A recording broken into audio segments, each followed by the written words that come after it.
Now we're ripping a pod. We're ripping a pod. Fuck it. Fire. Welcome back, everyone. Episode 6. Episode 6 of the Quick episode Chat 6? Pod. Yeah, I think so. Yeah. Either that or I'm losing count. I have literally no idea. Yeah. Oh, yeah, that's right, because we just said it was 5 the other time. Yeah. We're at 6. That's, yeah. How does Joe keep up with all his numbers? Yeah. Well, he doesn't have to say episode 1859. Like, Yeah, nobody cares. Yeah, no one says that for him. So Yeah, he doesn't have to keep track. Once we get to like double digits, then maybe we're warranted in not being like, I'm this is the already episode count. at my cap. I can't count past 6. So. Yeah. Once it gets off of one hand, I'm like, I'm a lost I'm cause. too busy doing something with the other hand. So. Yeah. Yeah, what you got going on over there? Anyways, we're fully entrenched in the Cali vibe now. Yeah. We've been in California for 4 days now, 5 days now. It's been awesome. It has been really nice. It's been awesome being inside. Yeah. It's been awesome being able to shower and then go out. It does a lot for my confidence. Like, I basically am unstoppable. Yeah. It's pretty crazy. Like, I just showered now, and then I get to go out and present the showered version of myself, and I feel so much better about that. Really? Because, I mean, when we come out of a tent, or, like, we get off a hike, then go into town, and I'm just, like, dirty. I smell. I haven't showered in a few days, and I'm going back to a tent later. Yeah. It sucks all the energy right out. Yeah. I'm not going to make any moves. I'm not making any plays. I'm making any plays. The best foot that should be put forward is long gone. We don't know where that foot is anymore. You can smell me from like 3 feet away. My personal bubble is like extending. Like, I need that COVID 6 feet so that people don't smell my shit. Jeez. Yeah, you should just start walking around with like a whole bunch of masks all over your body too. Like put one on your armpits too. Just try and hold the smell in. Yeah. I'm self-containing. Quarantining my stench from your nose. But yeah, so now we're clean and we're like just getting active. It was super fun to go into Chico, hit some college bars. Yeah. Yeah. That was a lot of fun. That was a lot of fun. We experimented with some new content ideas for you guys. Yeah. I pretty much blacked out the first night. Yeah. Before we decided to do the content, because we had Friday and Saturday night, obviously the 2 big drinking nights in college, and we were going to go check it out, and we wanted to, make sure that we were going to do the content right, so we got a feel for it. We localized the first night. Yeah. Just got messed up in the #1 college bar in America, apparently, according to Barstool. Yeah, we've got to have a chat with you guys. Fraudulent list. We've got to have a conversation, Dave. Yeah. Whoever's in charge of that, fucking... You're just bullshitting. Yeah. Bro, they did not go to a big school. I promise you that right now. Yeah. It's probably some Northeastern kid that went to Assumption and is just like, oh, yeah, like, they have a bar. That's #1. It's bar. Like, shut up. I've been to, like, pretty much 50% of bars are better than that. Yeah. American Social in Tampa, it's not even a college bar. Much better. Any bar in Tallahassee is better. Township, Madso, way better. Way better. Nicer. Got a view of Doak. Better drinks. Like, I mean, they sold. Yeah. If you're trying to find a packed bar with a sticky floor and no, like, real theme in it, I could show you 18 of those at any other college in the country. I bet you the guy went to Chico State. Yeah. Like, that's the only way. It's like a nostalgia. Like, he went to Chico State and then he got the job at Barstool. He went back and he's like, yeah, this is definitely the best bar in America. Yeah, like, quit sucking yourself off, bro. Like, you didn't do it that well. No, I totally agree. Riley's is pretty mid. It's not bad. It's just average. It's a college bar. It's like it's like exactly like an above average bar, but that's not your best bar. Yeah. Like there's I mean, it's literally a bar in a big room with a tiny little like outdoor section that's like poorly lit, and it's like it almost has like greenhouse vibes and outdoor bit. Like, what the fuck is up with that? I have no idea. So odd. It was pretty strange. You've got a whole bunch of people there. They had the punching bag game though. Yeah, that's cool. No, that was fun. That's always a little entertainment. Yeah, that's one piece that I will give to them. There's nothing really like that there's no punching bag in Tallahassee. Yeah. As far as They I'm should aware. put one in, what's the name of the part of the strip that's on the bottom? The bar, basically. That's 10? No. No. That's always like less crowded. On the bottom, like Pub House? Pub House, yeah. Mm. They should put one in Pub House. Fire. I think that would fit in there with the pool tables. Yeah. No, that's a vibe actually. That's like Pub House was a good spot. Yeah. The strip is a much like way better college bar. If you go to the Tallahassee Strip, Yeah. you've got like 5 bars there that you can go Yeah. to. Each of them have a slightly different theme, and at any of them you can probably have the same amount of fun that you did at that bar. And there's 5 of them, or if not more. The combined also, the talent's a lot better at Florida State. Oh by the way. my God! Like, yeah. All right, hands down. If you're listening to this and you want a bar recommendation, absolutely get your ass to Tallahassee and go to the strip. If You can you're fall like into a bar there, and 20 or less, you can fall into a bar or both. So Yeah. like that's a successful night out, and it's like top tier top tier. Yeah, It's way better. yeah. And I kind of, when I left Tallahassee, I immediately recognized how much lower the talent is. Yeah. But I kind of just assumed that when I got back into a college town, it would resume. Yeah. There would be hot bitches everywhere. It's just not the case. Tallahassee is a special spot. Like out in real life, there's a whole bunch of just like mid chicks. Yeah. You think that like when you go into like your college town that all the hot ones are gonna be there, but it's actually just all the same mid chicks, just They're younger.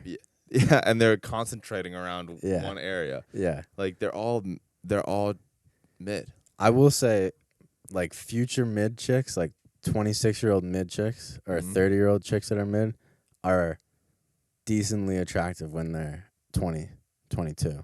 Like, a 22-year-old chick is hot, like, pretty much. It's pretty hard to be unattractive at 22 as a female. Yeah.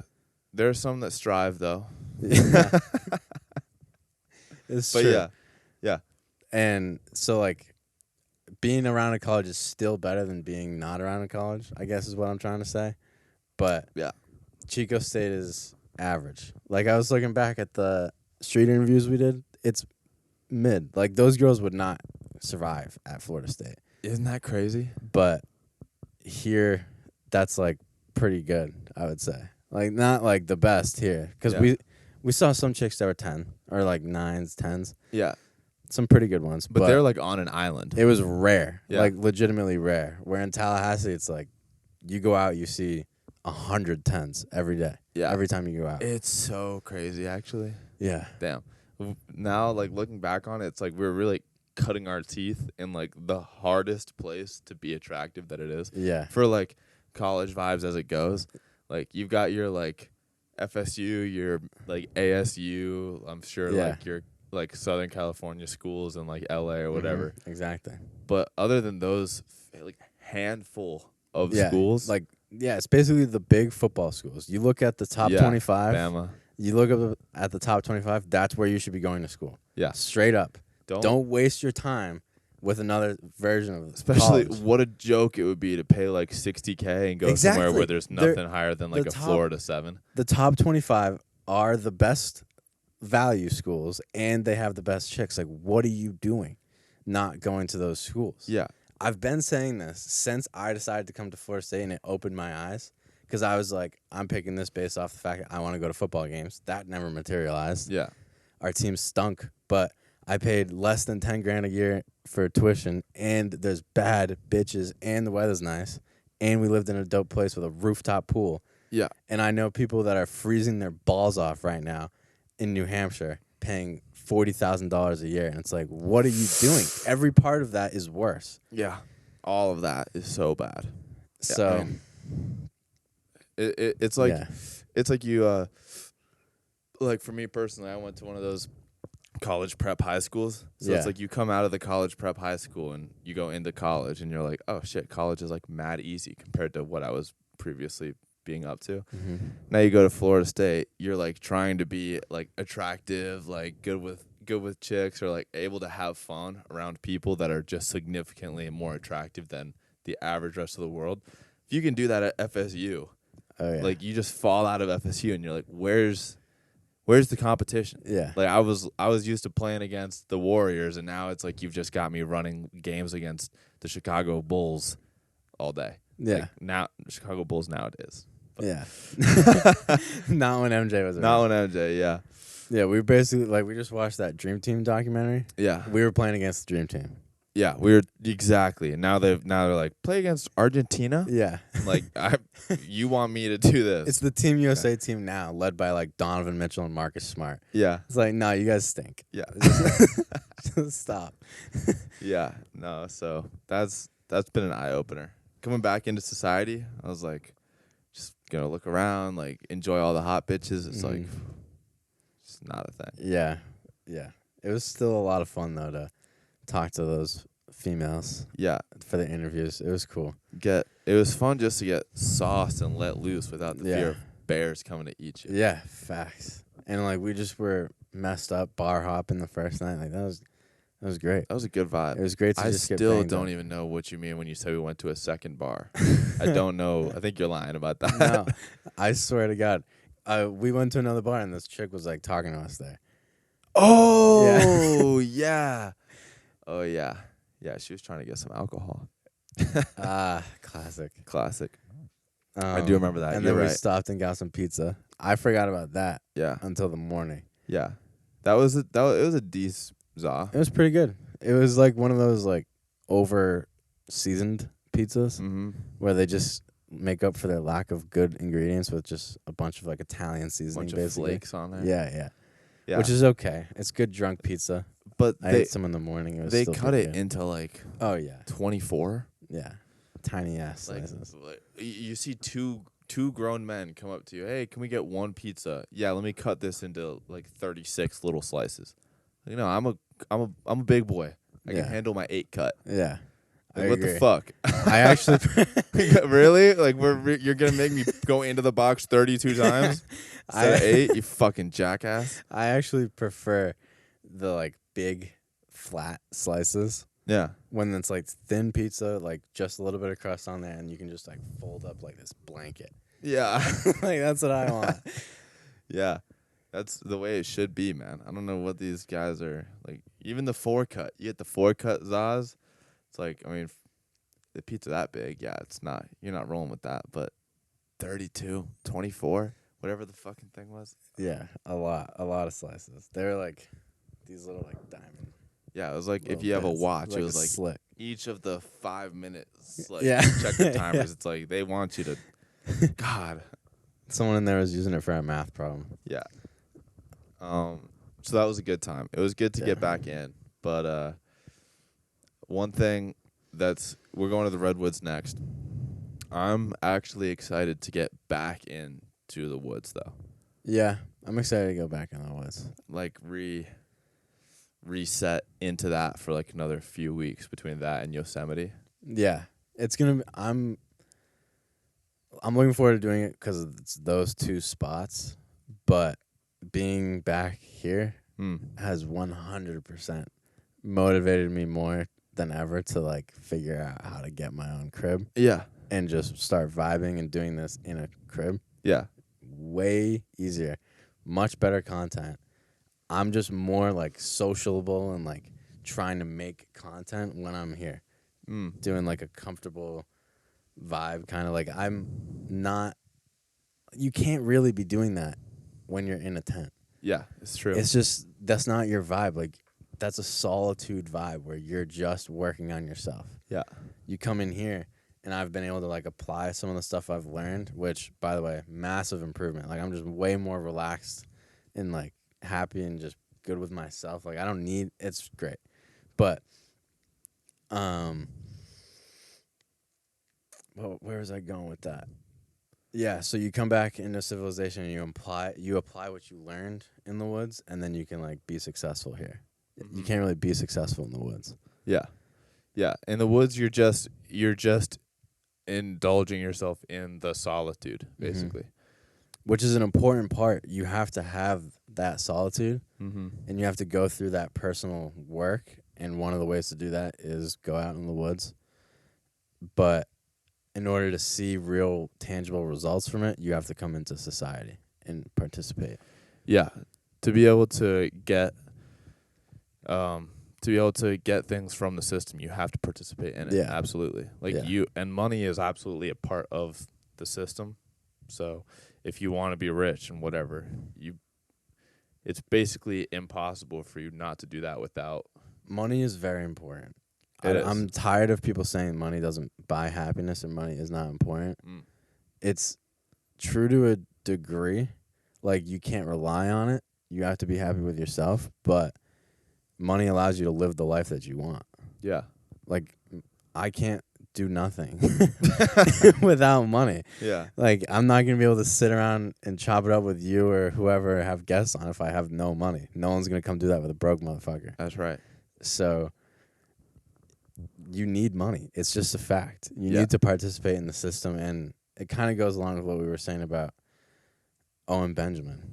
I don't even know if we can say that name and still be successful. We just got smited. We might have to bleep that out, but go ahead. He's living like that super pure life, and that's probably true. Where like he's just focused on the bare essentials of human life. Like he's kind of creating his own. He calls it Barataria, but it's basically like a little society, like a tribe version of society, which is what we all came from. We came from tribes all over and just much lower numbers of people. And going back to that is probably the natural way to do things. It's the most natural way to exist. But it's not realistic. Like I, as a 22-year-old who has not experienced it, can't go into that and be fulfilled.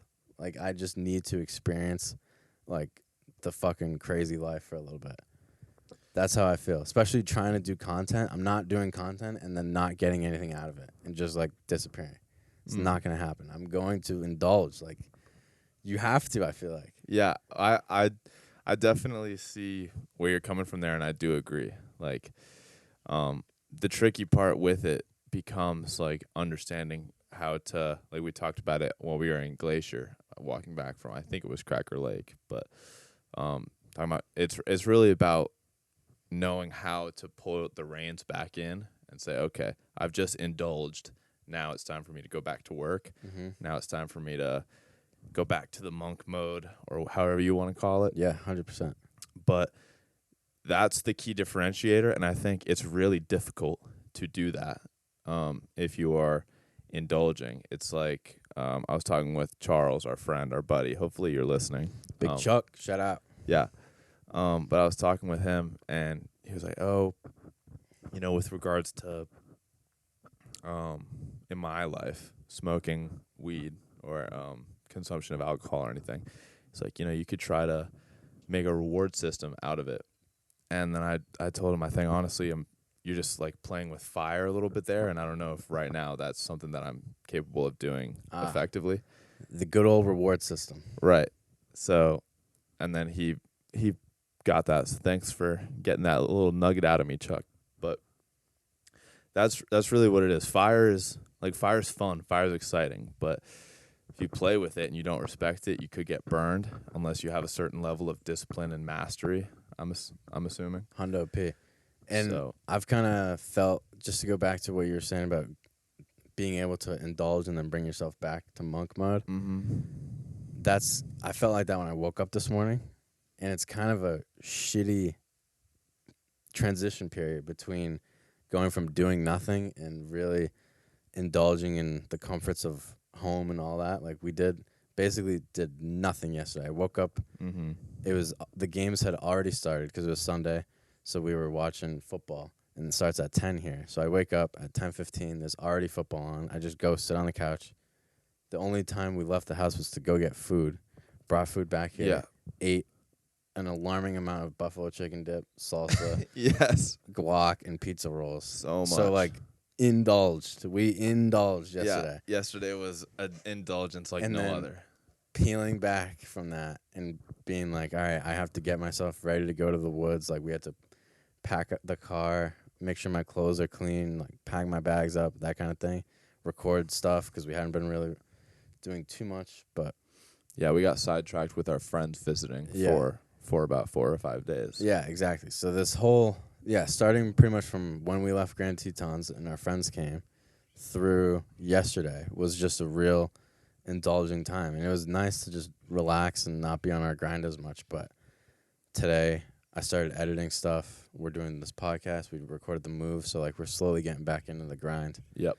And it feels good, but you have to have the willpower to put yourself back into it. That's really what it comes down to. Mm-hmm.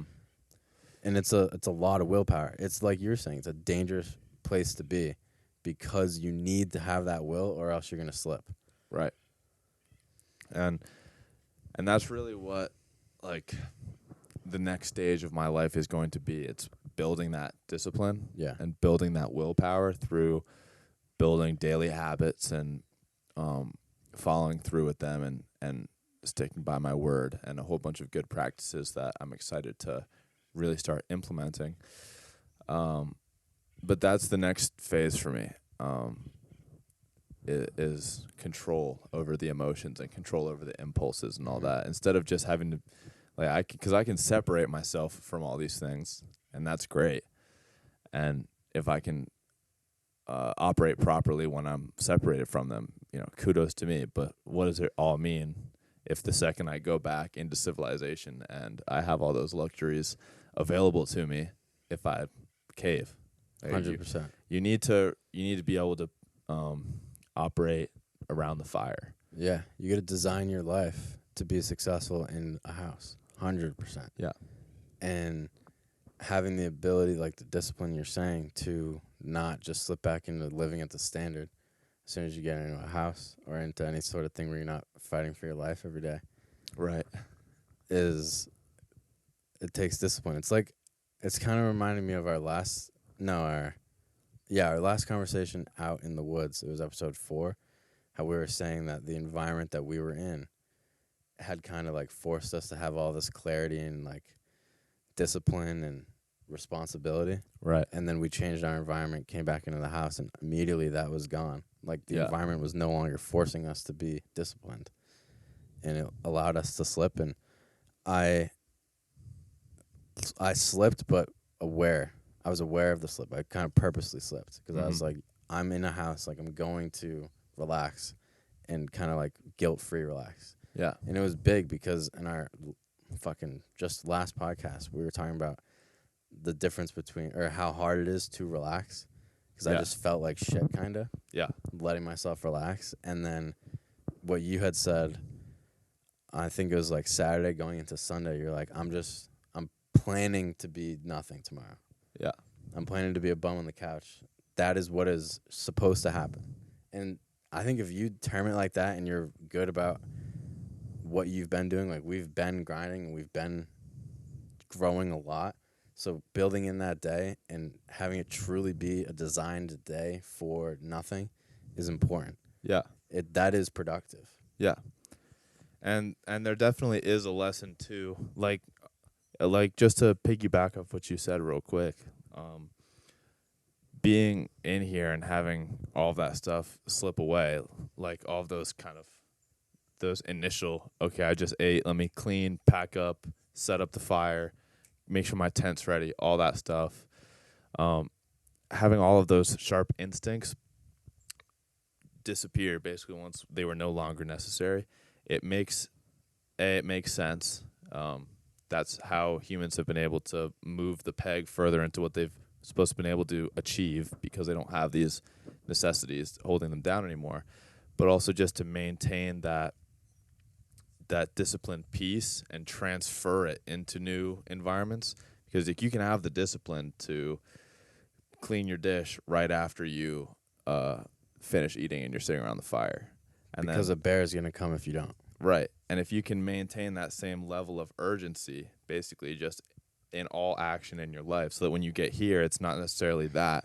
You can ditch that one, just drop your stuff in the dishwasher, but you say, okay, after I finish eating, I've got to sit down and do an hour or 2 of work to end the night or something. I think the way that happens is you find the deeper meaning and the value in having the discipline.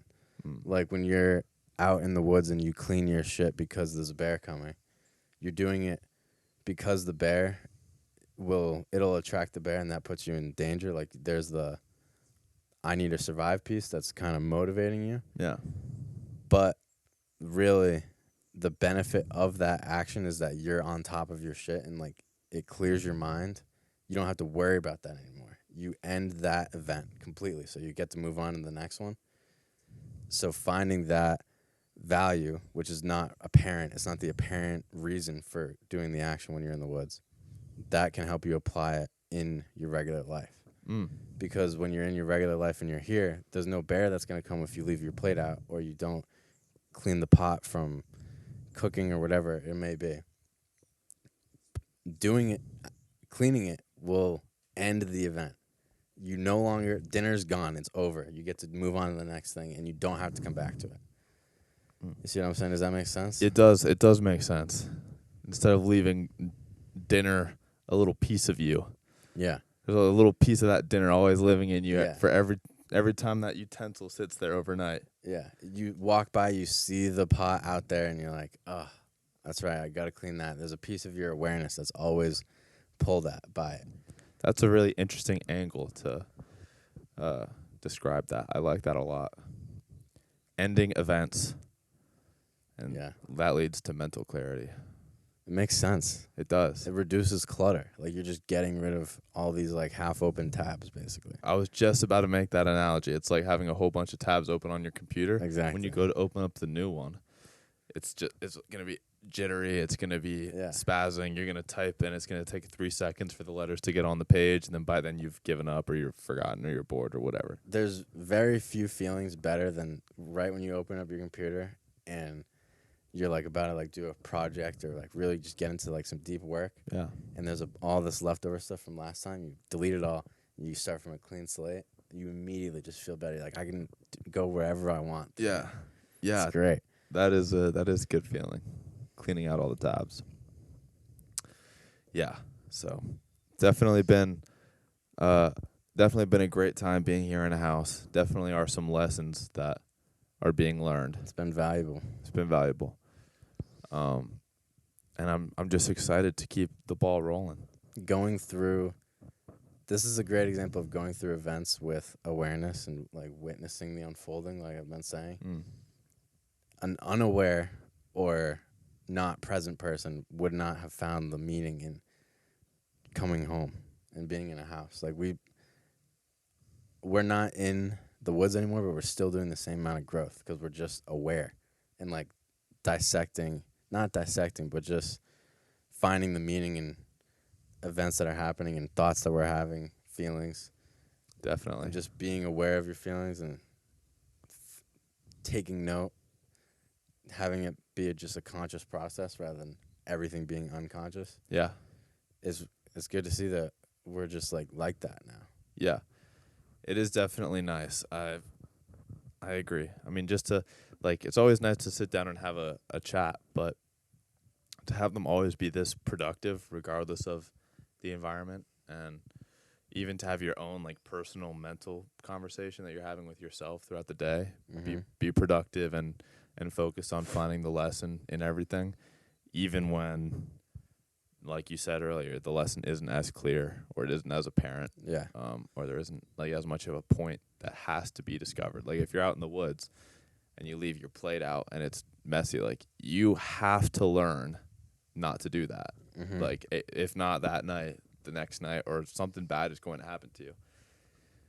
Versus if you leave the plate out, or you leave a mess in the living room or something, there's no immediate threat on your life. You don't have to actually like solve that problem eventually.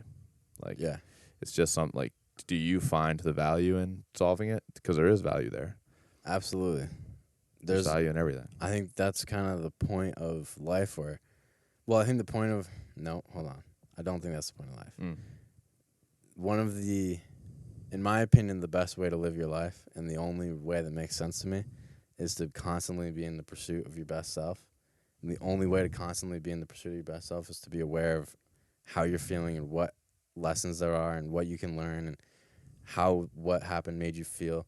And just being aware of that and having that be a conscious process. Again, like I was just saying, instead of unconsciously going through life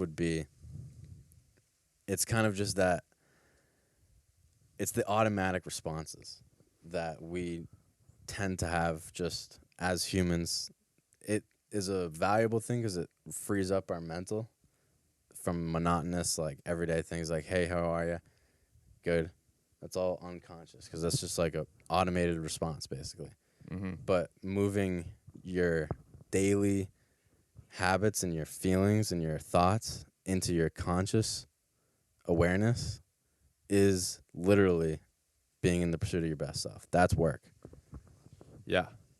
No, I mean, that's interesting and that's true. I mean, you've got to be aware and you've got to be conscious to pick up on anything that's going to be able to move you forward. Yeah. It's facts. Your mind and your mindset is your best asset. Yeah. And it's amazing how you can go so long in life without really being conscious, like with your life being on the rails for so long.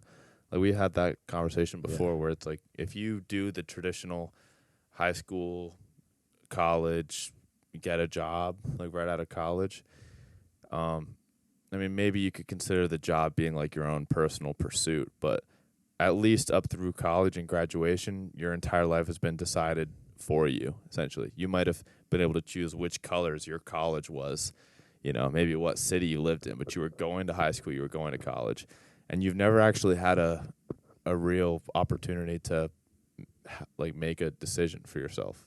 That is exactly the moment that woke me up too. Yeah. That made me become aware, because it was that realization of there's nothing laid out for me anymore. I have the opportunity. You can view it as an opportunity or a problem, but I viewed it as I have the opportunity to design and make my life whatever I want. And some people that can be overwhelming, and for me it was a little overwhelming at first too, where I was like, I could do anything, I could do nothing. There's like nothing laid out for me. It's all on me to make something of myself. Yeah. So you either fold in that moment and we can have a totally different conversation on what folding would look like, or you can decide that you're going to fucking buckle down and do whatever you can to make it exactly what you want. Yeah.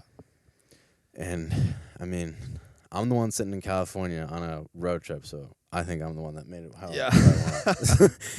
We're Wing up right now. Yeah. Straight winning.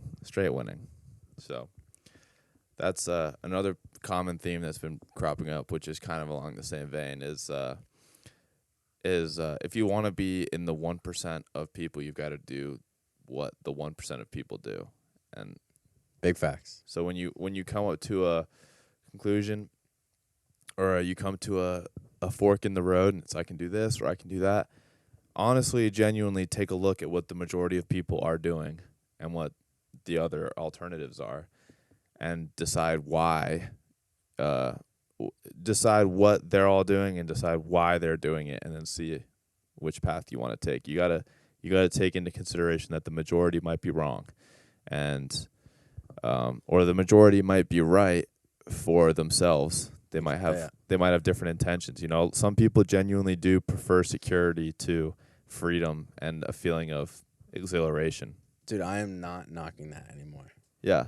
I totally get it. I used to knock it a lot, but I will never knock it again, just because now that I've experienced the actual lack of security, and I am currently experiencing it, where like we're not like working in a job that is making us money so that we can get a house. We are literally trying to create something out of nothing. Yeah. We're trying to make money based off of no outlines. Like, we're making our own outlines for making the money. Yeah. So it's a roller coaster experience. There's ups, there's downs, there's moments where you think that you're going to absolutely fail and what are you doing? I should get a job and just like do this on the side. And then there's moments where you're like, I'm onto something. This is great.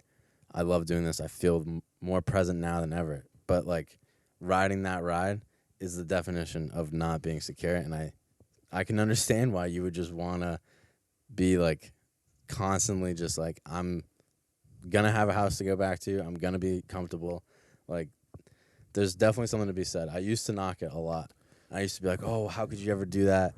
Like, don't you want to have fun and like live a cool life? But like you have to sacrifice something. There's always a sacrifice. There is a real sacrifice, and like, I mean, we basically haven't. I mean, we're staying at my family's home, which is nice, but like we've already sacrificed a month and a half basically of being around family, being around friends. We had to see our friends last week, but there is a sacrifice, and like there's a financial sacrifice. Like we're taking a major risk. I mean, like barely, but like we're not going out there. Like we've got friends that have made, $10,000 in the month that we've been out, or more than that in the frame of how long we've been planning to do this versus like just finding a new job. Like the opportunity cost financially is high, especially at the start. It's a major investment of time and energy and finances. It's a big like bend but don't break, basically. It's a term they use in football about like defenses that just let them run down the field and then hold them to a field goal. Mm-hmm. It's kind of like we're spending all of our money, but just leave ourselves enough to keep ourselves alive. Yeah. And then like it should just spring back to we have a ton of money. Yeah. I mean, that's the model we're going with. Yeah. Put enough pressure, we just won't break, and then bang. Yeah.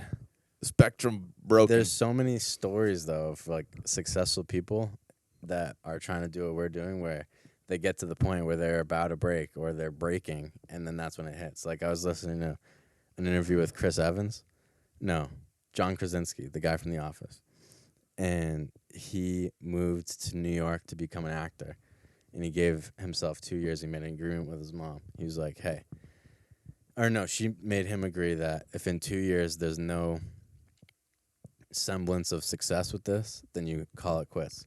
So he moves to New York. He lives there for 2 years, and he's having that conversation with his mom. And he's like, "Yeah, I'm gonna come home. Like, I can't really make this work. It sucks bussing tables and shit to like make ends meet while you try to become an actor." Mm-hmm. And then she told him like, just like see it through to the end of the year. And then he decided to see it through to the end of the year, and he got the job for The Office 2 weeks later. Wow. What a story that is. Those kinds of stories are like, that's what keeps me going. Yeah. Like just the reliance upon myself and the fact that if we just keep doing this, it's bound to work. Yeah. So. Yeah. 1% better every day. Yeah. Every day you keep doing that. That's 7% better per week. Yada, yada, yada. And I can feel it getting a lot better. I'm feeling myself becoming a lot better at this. Yeah. Trying to say less. I'm trying to develop my ideas more clearly before switching on to the next one. Mm-hmm. I think that's going better. Yeah. I think I'm getting more concise. So I think so too. I think every time that we play one back, it sounds much better than the one before that. Yeah. It always does. I think the street interviews too help me in a much bigger way than just the street interview. We kind of talked about it on the way home, but it was a big hurdle for me. I literally would never have been I would have shit my pants for literally the last 21 years of my life if you had told me, hey, go up and ask random strangers questions on the street. Yeah. That is not something that I would have thought I'd be capable of. Yeah. And then only in the past year has that been something that I've wanted to do, and then actually doing it and making it happen and it being good. I can't even describe to you how good that makes me feel. Yeah. It feels amazing, and it just goes to say you step out of your comfort zone, you're going to realize it's not so bad, and that feeling, that like euphoria that you feel when you realize that something's not that bad and you understand one more thing about the world. My guy Mike has a good quote. The best things in life are on the other side of fear. So that's facts. It is facts. Can't even say it better. Yeah. Fear is what I've heard a quote before. I'm totally going to butcher it, but basically the idea is every time that you encounter fear or anxiety, that's when you know that's when you know you really need to do that thing. Yeah, I don't know if that's even the quote that I was thinking of, but that's a great one too. It's when you feel anxious, that's when you know it's your time to perform. That's a great quote, and I think that rings true because I was totally feeling anxious We had literally that conversation. Like we were nervous sitting in the car, like taking shots. Yeah. And then I was like, yeah, we're big time players. We're gonna make big time plays in a big time moment, and we fucking did. So. Yeah. You have to. Like if we had gone home and not after that conversation, after that car, we would have had to drive home. Yes. Like the trip would be over. You basically just have to snip off your balls after that. Yeah. You can't say that you're trying to do it if you fucking fold on the first try. Yeah. And the first try is the hardest part. Yeah. Once you do it for the first time, the second time is nothing. Yeah. It's just about improvement and keep going rather than, oh, how do I get started? This is going to suck. This is going to be crazy. You start doing it. You're like, oh, it's not that bad. Yeah. That's great. That's like you boil life down to one phrase. It's not that bad. Yeah, exactly. That is a fact. That's what it comes down to. Let's end on that. It's not that bad. Well, we're gonna change the name of the podcast to "It's Not That Bad." It's not that bad. That's pretty funny, actually. I like that. That's actually not bad. We'll keep a tab on that one. All right, be easy, guys. Thanks for listening to another one. We'll catch you next week. Yeah. Take care, guys. Bye.